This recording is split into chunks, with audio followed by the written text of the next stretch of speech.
Good afternoon, everybody. I will not take much of your time because time is precious and we don't have much of it. I'm a little intimidated because I've heard a series of extremely good communicators since yesterday, not the least of them being Madam MC. Her communication is fantastic. Yeah, big round of applause. And there was not one speaker on stage whose communication did not impress me. So what I speak today is not necessarily relevant to a lot of people who are gifted with fundamental language and communication skills and thought processing skills. But there are a lot of people perhaps in this hall and definitely multitudes outside this hall who find language, especially English language and communication, to be one of the biggest stumbling blocks of career growth. Would you agree? You're not very sure? Would you agree? Yes or no? Thank you. Right.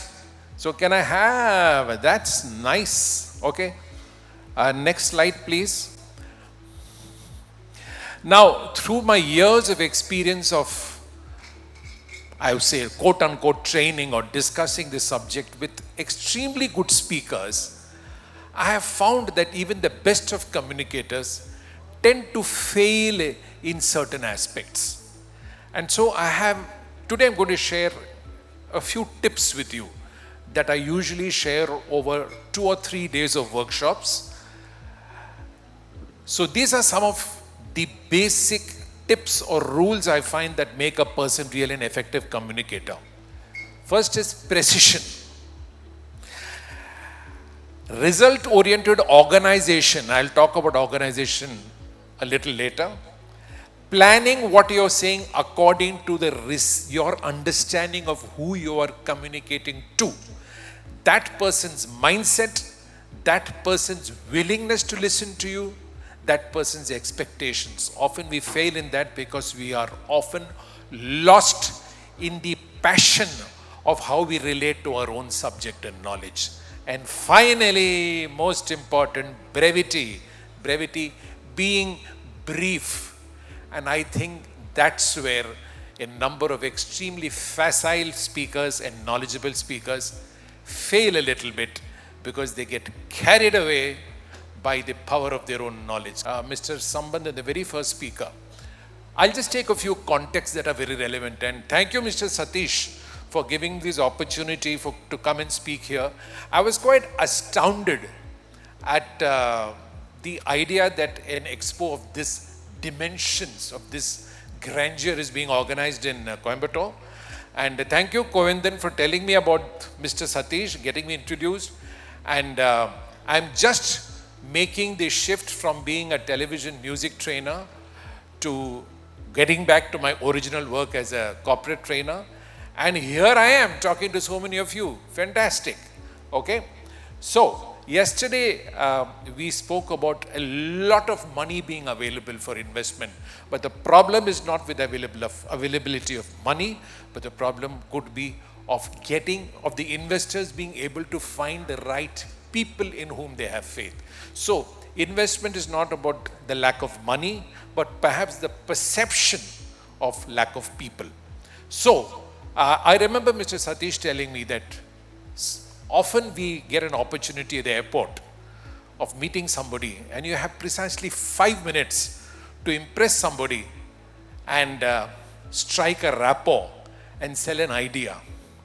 What we must remember at that time, I've been through several situations like this, is that the person across does not suffer from a lack of ideas and paucity of ideas. He is looking for people.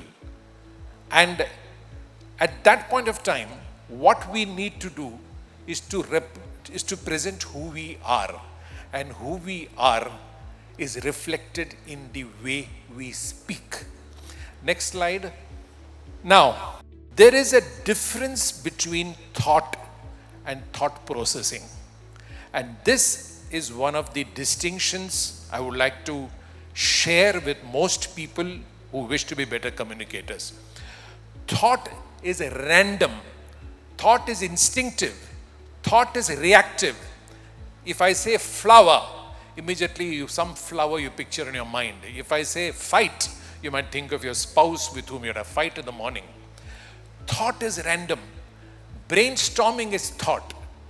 But before you speak, you have to give yourself a little time to convert your instinctive and reactive thoughts into proactive communication. Otherwise, you tend not to communicate, but you tend to think with your mouth open.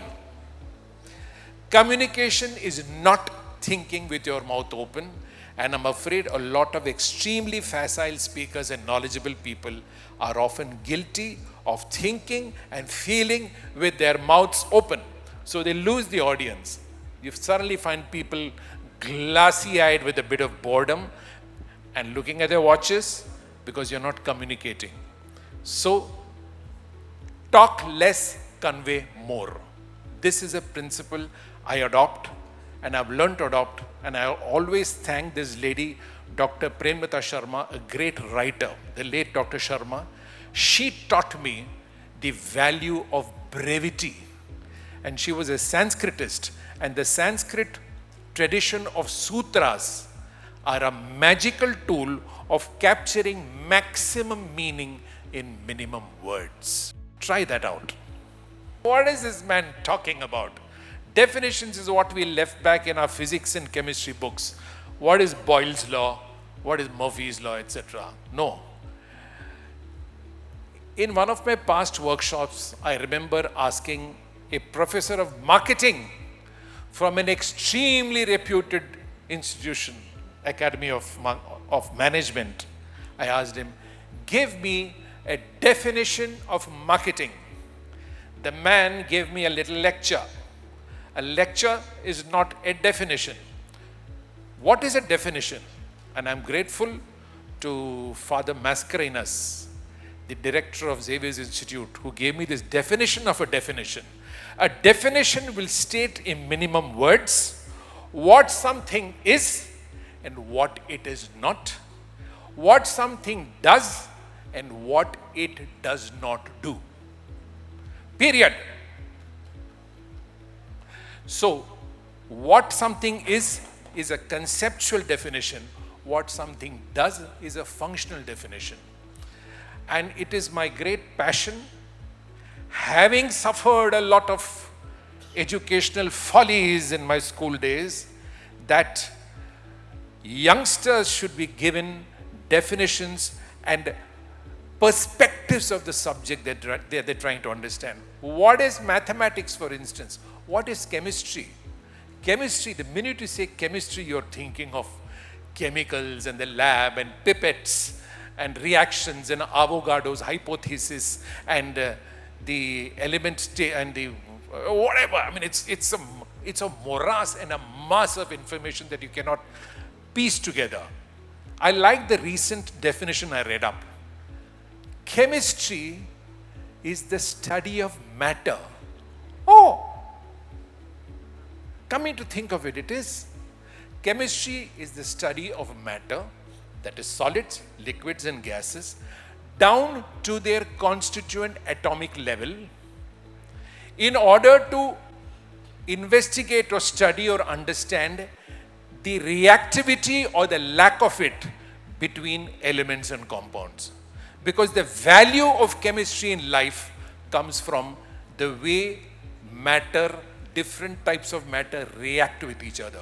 Once you give a student this perspective, he is able to fill in all the information about chemistry into this framework. So definitions give you a framework.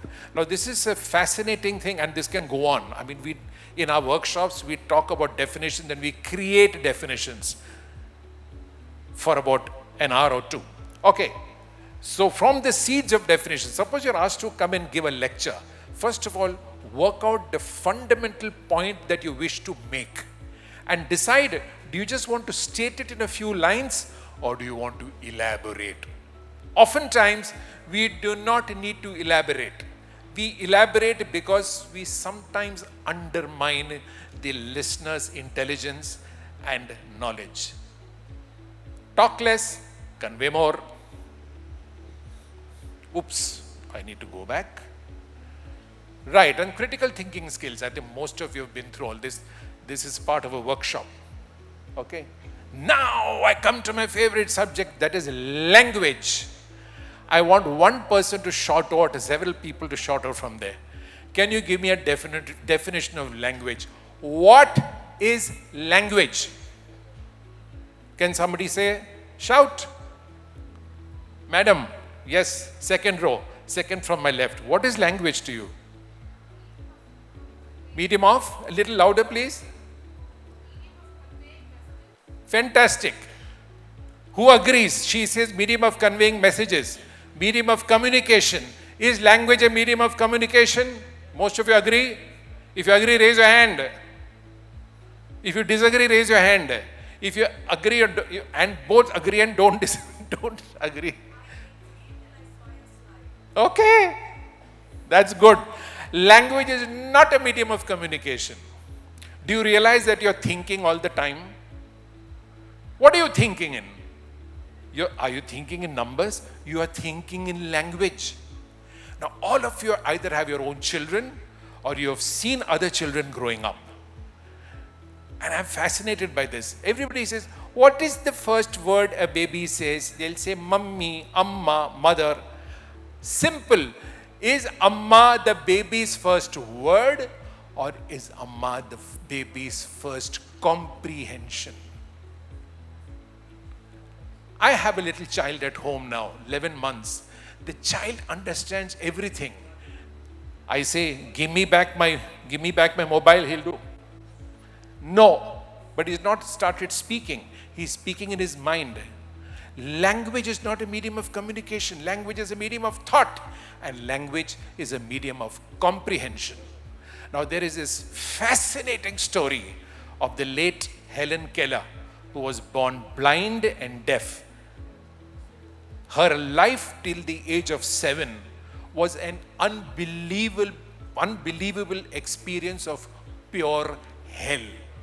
Till one day, language entered her mental space and her life changed thanks to this lady called Anne Sullivan. Someday when I conduct a workshop for you, I will share that story. So what is language? Language is the turbine. Language is a vehicle that processes raw intelligence into intellect, insight, creativity, and wisdom. So language is the vehicle of thought and intellect. So that's what you are. So the more you want to process your raw intelligence into intellect and become a wise person before you start communicating, remember that it is language that enables it. Now, when I talk of language, we come back to this whole debate about the English language, and I'm so glad today Ramaraj sir was speaking in Tamil. I'm not very proud that I am most facile in the English language, and I thank heavens that I at least speak Hindi with equal facility because I was born and brought up in the north. I speak Ami Bangla bolte pari, and ippodikku Tamilum oralavukku nalla dhaan pesaren. Adu thanks to Vijay TV. Arambathila when I started 10 years ago, they used to say, oh my God, what's wrong with this dude? But I picked it up. Okay, I've learned to think in different languages. But let's come back to the English language. Sir spoke of the Veshti, and I admire the passion with which he pursued one cultural goal, a symbol of being Indian and being proud of it. I am not proud of the fact that English is my best language because I'm an Indian. And the language, your mother tongue, creates access to your DNA, to your history. And every child, like yesterday Mr. Sambandam was saying, one of the reasons why Tamil Nadu, one of the variety of reasons why Tamil Nadu rose to the top is language. Tamil. Okay, now, but when it comes to English language, everybody who spoke today and yesterday spoke in English language.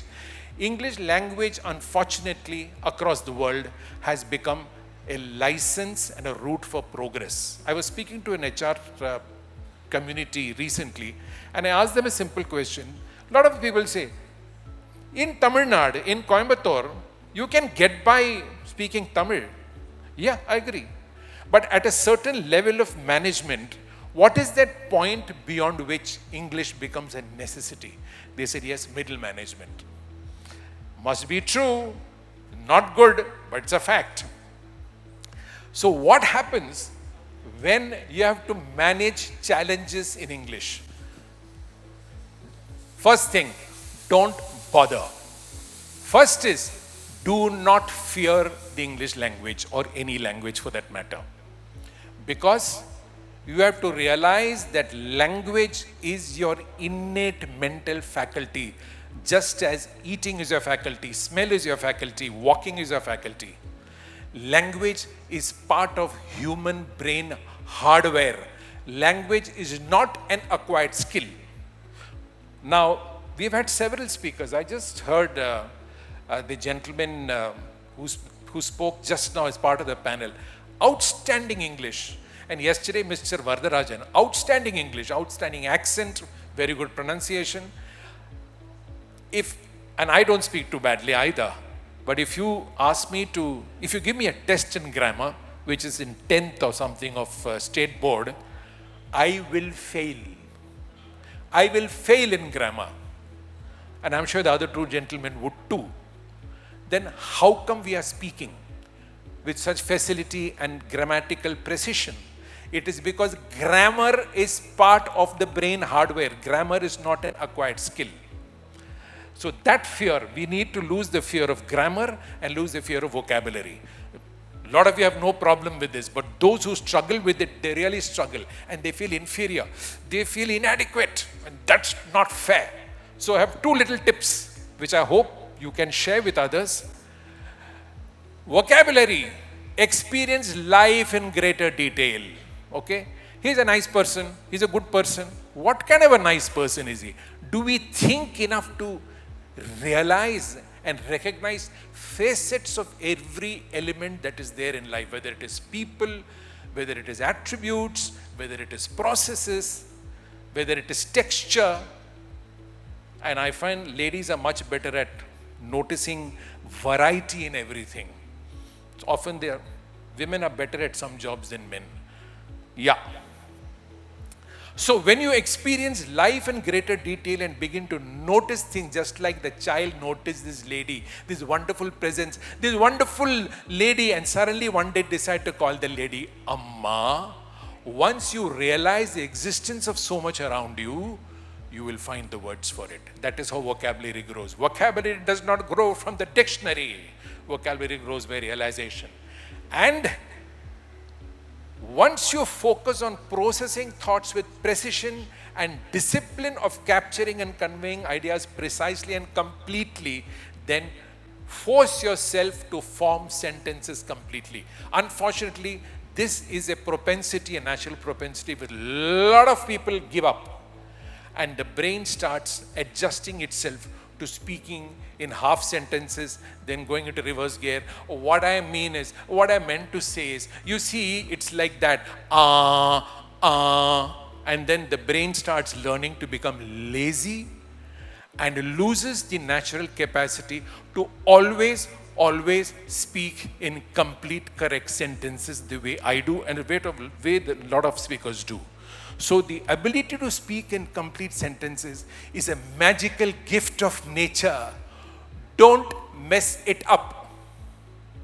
You know, often we say, every human being is capable of singing. That is one motto, that is one passion I have in convincing people. Everybody in this room can sing. You know why? Because there is not one person in this room or outside this room in the big world to whose ears music sounds like noise. So if you can receive music, ungal kaadala isaiya vizhndal ungalku already shruti nanam irukku. If music sounds like music to you, your brain already knows music. It's only a question of bringing it from here to here. But what happens is, in the mind will be singing, Kadal Rojave Yenge Ni Yenge. But the voice is singing Kadal Rojave Yenge Ni Yenge. And you say, when will this guy stop? That is because the connection between his voice and his ear has got cut. Not the ear, the inner ear. So his mind is singing away in pitch and his voice is out of pitch. Similarly, when we go on practicing errors in language formation, sentence formation, the brain starts adjusting to it. Never do that. And this generation, SMS, truncating sentences, sending little LOLs, it says, no. Would you mess with your body? You wouldn't. So stop messing with your brain. So sentence forming faculty will take over, grammar will follow. Next. So now voice tips. A lot of you are guilty of your voices not being heard. So what do mothers and primary school teachers do? They say, children, keep quiet. And primary school teachers, bandmasters and military men and some singers get scars on their vocal cords, which is what is called a vocal nodule. I'll give a little tip. Even with a microphone, sometimes good speakers, who come up on stage might be told, louder, we can't hear you. Ma'am, louder, sir, louder. Does that happen to you? If it does, shout. Just call. What the primary school teacher should do is not children, she should say, children, keep quiet. And they'll keep quiet. If you say, children, keep quiet, after some time you will not be able to say anything. So one little tip, differentiate between a stiff voice and a flowing voice. Anybody is not too embarrassed to do this exercise, just say, stiff voice, flowing voice. And I can go on talking like this for hours. And this is a tip I like to give many politicians who come during elections and give endless lectures. Periyorgale, thaimargale, etc., etc., etc., etc., etc. Okay. So, voice is taken care of. Next, how do you make yourself clear? Often on the phone, especially men feel, must have a very bass voice so that somebody doesn't think that I'm not manly enough. And that is how nobody can understand what you're saying. For the voice to be heard, the voice needs to be sharp. Does it mean you need to squeak like this? Hello? They'll say, what, madam? No, I'm sir. No. You need to keep your voice sharp. It is the upper partials in the voice, those of you all who know fundamental physics, nothing so great. So if you have a muffled voice, a loud muffled voice cannot be understood. But even an extremely not so loud, low decibel voice that is sharp. So how do you say sharp? I have a sharp voice.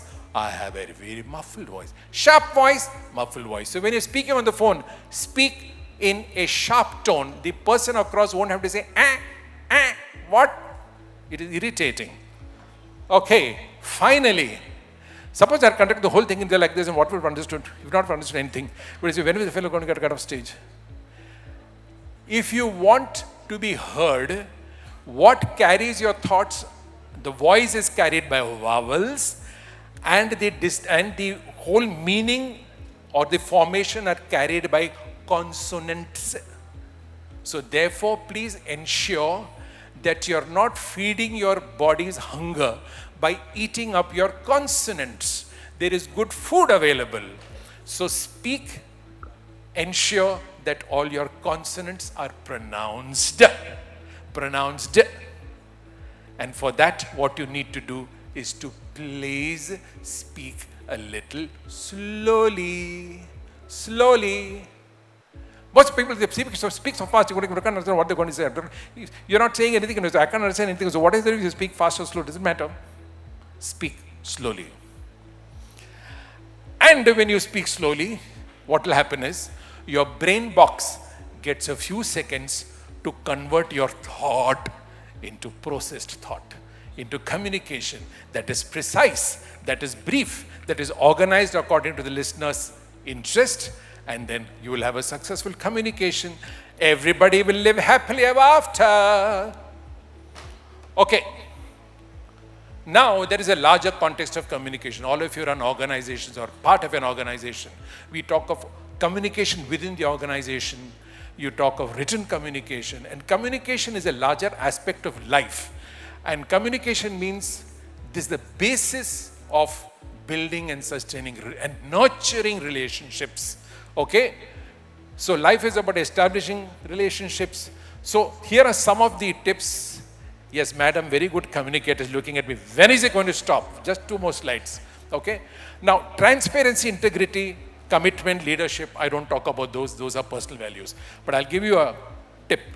Alertness, imagination, and sensitivity. Often, look, I will be 5 minutes late. Oh, I'm only 5 minutes late. What's the point in, no, communicate that. Do you have the right directions to come to this place? What do you need? We don't think on behalf of other people. I shouldn't say we, sometimes I don't. I've learned to the hard way. So in organizations, you've got to look at the perils of the lack of communication. Often withholding communication is power. That's a different story. Okay? Thank you. And those of you who wish to reach me, 8610600236. And I look forward to working with your organization for not 20 minutes, but for maybe 2 days. And I'm creating an LMS for people who are really challenged so that there is a lot of scope for reinforcement and practice. And it is my dream that outside this hall, out there are many, many people who are challenged by issues of communication and language. Let's get together and help them. I don't know about you. Thank you for giving me your time.